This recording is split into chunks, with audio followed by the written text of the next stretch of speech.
सत्यानन्दचिदात्मने सर्वान्तरात्मने श्रीमद् वेङ्कटेशाय मङ्गलम्।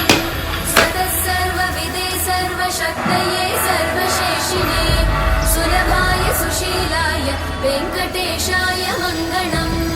परस्मै ब्रह्मणे पूर्णकामाय परमात्मने प्रयुञ्जे परतत्त्वाय वेङ्कटेशाय मङ्गलम्।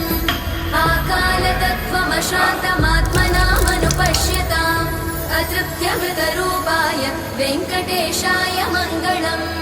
प्रायस्वचरणौ पुंसां शरण्यत्वेन पाणिना कृपया दिशते श्रीमद् वेङ्कटेशाय मङ्गलम्। दयामृततरङ्गिण्यास्तरङ्गैरिव शीतलैः अपाङ्गैः सिञ्चते विश्वं वेङ्कटेशाय मङ्गलम्।